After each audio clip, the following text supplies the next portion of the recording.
Hello, everyone, and welcome back to the channel. Today, we're diving deep into the mystical heart of the Philippines, to a time of ancient forests, powerful spirits, and legendary heroes. We're going to expand on a tale that many of you have asked for, the story of Fayang Araw, the Babaylan who faced the encroaching darkness.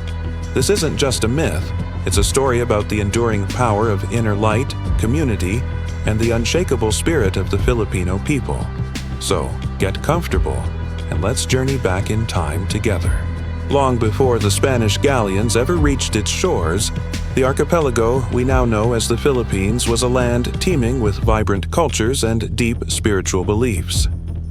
At the heart of each community was the Babaylan, a spiritual leader, a healer, a warrior, and a keeper of sacred lore. They were the bridge between the physical world and the realm of the spirits, the Diwata. Our story unfolds in a village nestled deep within a jungle so lush, its canopy was said to touch the sky. This village was protected by a wise and powerful Babaylan named Fayang Araw, which translates to sunbeam.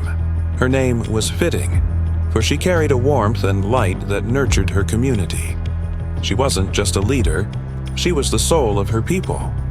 She could read the whispers of the wind, understand the language of the leaves, and her hands, skilled in the art of healing, could coax life back into the ailing.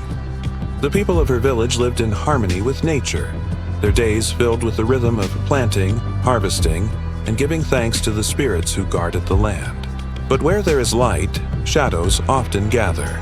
And in the darkest, most twisted parts of the forest, a different kind of power was growing. This was the domain of Ginoo Balatik. His name, referencing a hunter's constellation, was a cruel irony, for he hunted not beasts, but the very hope of men.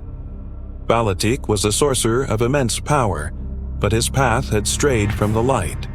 Where a Babaylan seeks balance, he sought only control. His heart, poisoned by jealousy and a thirst for dominance, had turned to dark sorcery. He had learned to command the creatures of the night, the crawling insects, the venomous serpents, and the shadows that danced where light could not reach. Ginoo Balatik looked upon Fayang Araw's thriving village not with admiration, but with a burning envy. He saw their joy, their unity, and their peace, and he despised it. He believed that true power lay not in nurturing life, but in commanding it through fear. So, from his shadowy domain, he began to extend his influence. It started subtly. The village crops began to wither, their vibrant green leaves turning a sickly black. A strange pestilence carried by swarms of unseen insects swept through the livestock. A creeping fear, cold and suffocating, began to settle over the once joyful community. The laughter of children was replaced by worried whispers. The people looked to Fayang Araw, their eyes filled with a question they were too afraid to ask. What is happening to us? Fayang Araw knew this was no natural affliction. She felt the disturbance in the spiritual balance of the land. It was a cold, parasitic energy, draining the life from everything it touched. Ascending to the highest peak overlooking her village, she entered a deep trance, seeking guidance from the ancestral spirits. In her vision, she saw him, Ginoo Balatik, seated on a throne of gnarled roots, a cruel smile on his face as he watched the suffering of her people through a pool of dark, scrying water. He was the source of the curse. A confrontation was inevitable. Fayang Araw knew she could not allow this darkness to consume her home. But to fight a sorcerer of Balatik's power, she would need more than just her own strength. She needed the blessing of the primal forces of the world. She began a sacred ritual, one passed down through generations of Babaylan. She journeyed to the four corners of her domain to call upon the four fundamental spirits. First, she went to the roaring volcano, the home of the spirit of fire. Presenting an offering of sweet resins, she prayed for the fire's courage and its power to purify. The spirit, seeing the purity of her heart, granted her a spark of its eternal flame. Next, she climbed to the wind-swept cliffs where the spirit of air resided. She offered a song of respect, and the spirit gifted her its swiftness and the clarity of its vision. Then she traveled to the heart of the jungle, to the sacred spring that was the home of the spirit of water. With an offering of pearls, she asked for water's adaptability and its power to heal and cleanse. The spirit blessed her with a single pristine drop of its essence. Finally, she knelt in the deepest cave, the domain of the spirit of earth. Offering the first fruits of a protected tree, she prayed for the earth's resilience and unyielding strength. The spirit granted her its fortitude. With the blessings of the four spirits coursing through her, she returned to her village. But there was one final, crucial element. From a small, intricately carved wooden box, she took out the ultimate treasure of her lineage, the buto ng liwanag, the seed of light. It was an ancient heirloom, said to have been a gift from the sun god himself to the very first Babaylan. It pulsed with a gentle golden warmth, a concentration of pure, untainted life force. This was her final weapon against the encroaching shadow. As dusk fell, Ginoo Balatik, impatient and arrogant, decided to make his final move. He strode towards the village, a cloak of shadows swirling around him, the ground crunching under his feet as swarms of insects followed in his wake. "Your people are now my people, Fayang Araw," he boomed, his voice echoing with dark power. "Submit to my rule, or watch your precious village be consumed by my plague." Fayang Araw stepped forward to meet him, her presence calm but radiating an immense power. She held the seed of light in her palm. "This village bows to no one who rules through fear, Balatik," she declared, her voice clear and strong. "You mistake control for strength.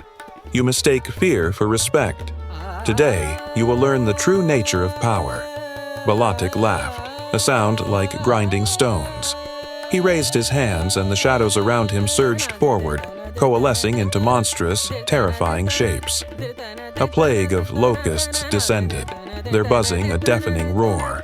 But Fayang Araw stood her ground. She planted the seed of light into the earth at her feet. Then, calling upon the spirits, she began to chant. As she chanted, the spark of fire ignited the seed. The drop of water nourished it. The swiftness of the air made it grow at an impossible rate, and the strength of the earth gave it a foundation that could not be broken. From the ground, a colossal tree of pure, blinding light exploded upwards. It wasn't a physical tree, but a manifestation of spiritual energy, its branches reaching for the sky, bathing the entire forest in a radiant golden glow. The moment the light touched Balatik's shadows, they hissed and evaporated like mist in the morning sun. The swarm of insects fell from the air, lifeless. The sorcerer screamed, shielding his eyes from the brilliance.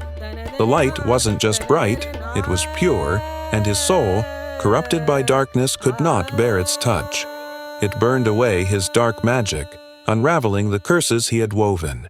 He felt his power, his very being, dissolving. With a final, agonized cry, Ginoo Balatik vanished, not into smoke, but into nothingness, leaving only the echo of his rage behind. As the light from the celestial tree slowly faded, peace returned. The crops instantly regained their vibrancy. The air felt clean and fresh. The fear that had gripped the village was gone, replaced by a profound sense of relief and awe. Fayang Araw, tired but resolute, looked at her people. She knelt and touched the ground where the seed had been planted. As she did, a small, glowing sapling remained, pulsing with a gentle light, a permanent ward against any future darkness. Turning to her village, she whispered, her voice carrying on the gentle breeze. "The true power of a Babaylan, the true strength of our people is not in magic or incantations. It is in the light we carry within our hearts, the courage to nurture it, and the will to stand together to protect it." This story is more than just a legend. It's a powerful metaphor for the resilience of the human spirit. It reminds us that even in the face of overwhelming darkness, a single, well-nurtured seed of hope, courage, and community can grow into a light powerful enough to banish any shadow. Thank you so much for joining me on this journey into Filipino folklore. If you enjoyed this story and want to explore more myths and legends from around the world, please hit that like button. And don't forget to subscribe and turn on notifications so you won't miss our next adventure. Until next time, carry your own light brightly.